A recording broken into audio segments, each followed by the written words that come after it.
Bismillahirrahmanirrahim. Assalamualaikum warahmatullahi wabarakatuh. Alhamdulillah wa kafa.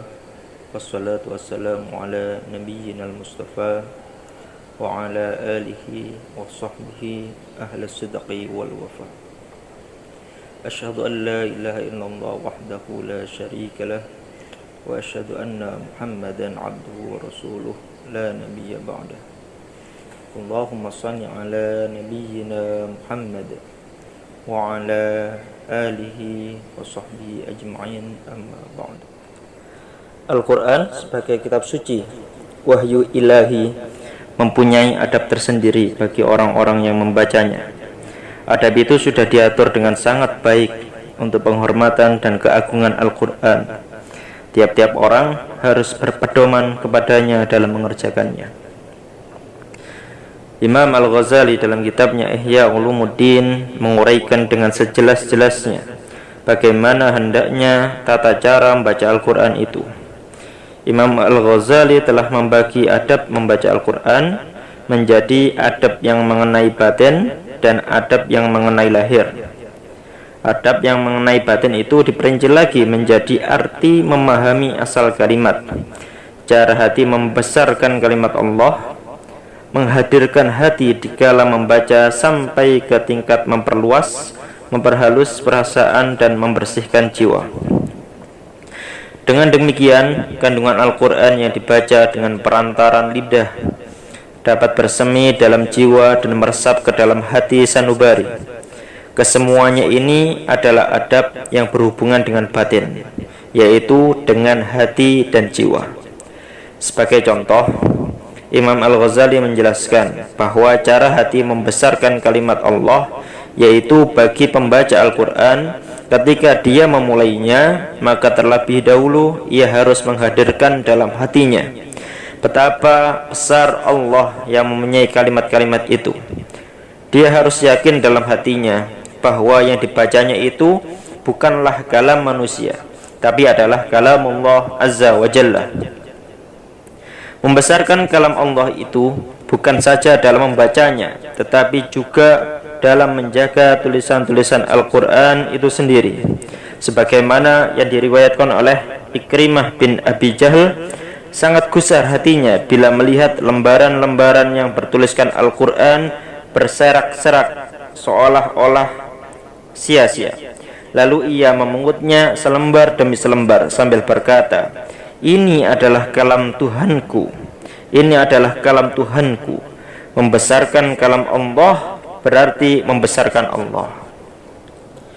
Adapun mengenai adab lahir dalam membaca Al-Quran, selain didapati di dalam kitab Ihya Ulumuddin, juga dapat terdapat di dalam kitab-kitab lainnya.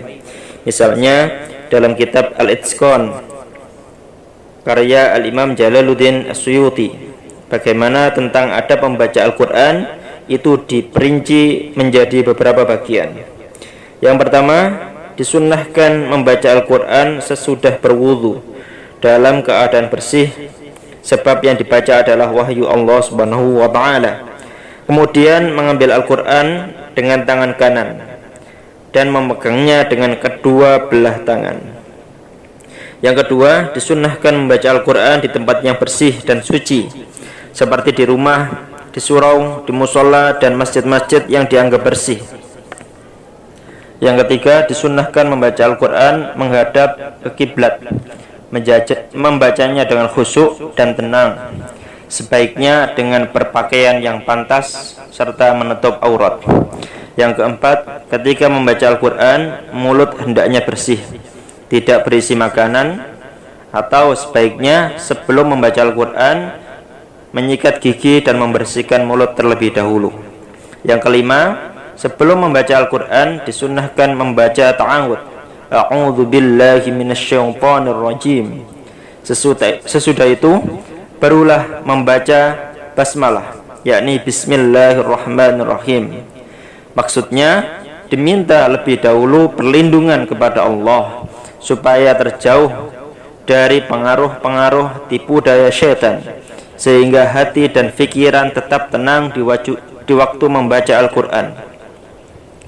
terjauh dari gangguan dan godaan. Biasakan juga sebelum atau sesudah membaca ta'awudz ini berdoa dengan maksud memohon kepada Allah supaya hatinya menjadi tenang. Yang keenam, disunnahkan membaca Al-Quran dengan tartil, yakni membaca berlahan-lahan dan tenang, sesuai dengan firman Allah, warattilil Qur'ana tartila, dan bacalah Al-Quran itu dengan tartil. Membaca dengan tartil itu lebih banyak memberi bekas dan mempengaruhi jiwa, serta lebih mendatangkan ketenangan batin dan rasa hormat kepada Al-Quran. Telah berkata Ibnu Abbas radhiyallahu an, aku lebih suka membaca surat Al-Baqarah dan Ali Imran dengan tartil daripada aku baca seluruh Al-Quran dengan cara terburu-buru dan cepat-cepat. Yang ketujuh, bagi orang yang sudah mengerti arti dan maksud ayat-ayat Al-Quran, disunnahkan membacanya dengan penuh perhatian dan pemikiran tentang ayat-ayat yang dibacanya itu dan maksudnya. Cara pembacaan seperti inilah yang dikehendaki, yaitu lidahnya bergerak membaca, hatinya turut memperhatikan dan memikirkan arti dan maksud yang terkandung dalam ayat-ayat yang dibacanya, yaitu membaca Al-Quran serta mendalami isi yang terkandung di dalamnya. Hal itulah yang mendorong untuk mengamalkan isi Al-Quran sesuai firman Allah, afala yatadabbaruna Al-Quran, apakah mereka tidak memperhatikan isi Al-Quran. Surat An-Nisa ayat 82. Bila membaca Al-Quran yang selalu disertai perhatian dan pemikiran arti dan maksudnya, maka dapat dilakukan ketentuan-ketentuan terhadap ayat-ayat yang dibacanya. Misalnya, bila bacaan sampai kepada ayat tasbih, maka bacalah tasbih dan tahmid. Bila sampai kepada doa dan istighfar, berdoalah dan mohon ampun kepada Allah Subhanahu wa taala. Bila sampai kepada ayat azab, mintalah perlindungan kepada Allah Subhanahu wa taala. Bila sampai kepada ayat-ayat rahmat, lalu kita memohon atau meminta rahmat dari Allah Subhanahu wa taala. Begitu dan seterusnya.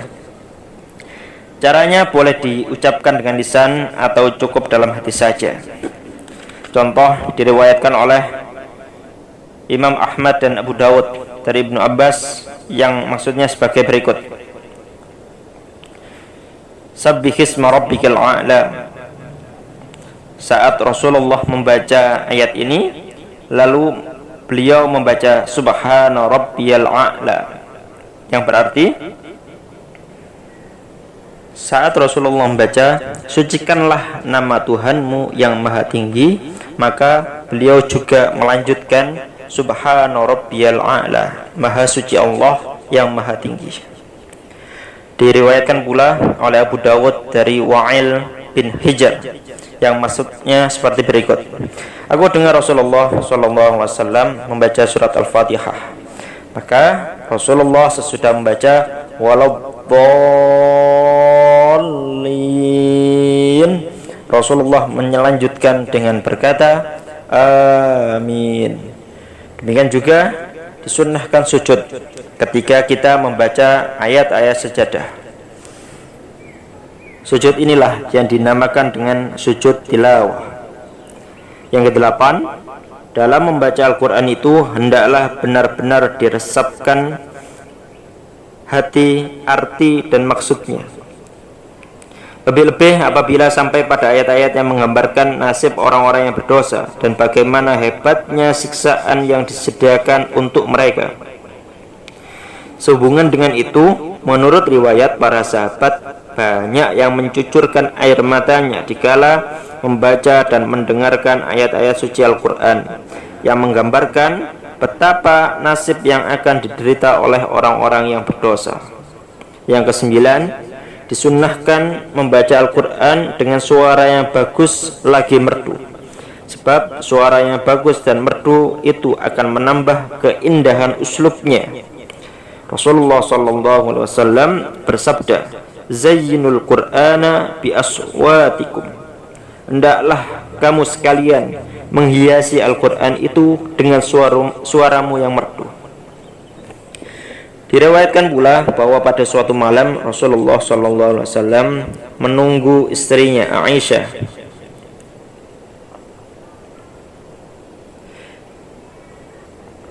yang kebetulan agak terlambat datangnya.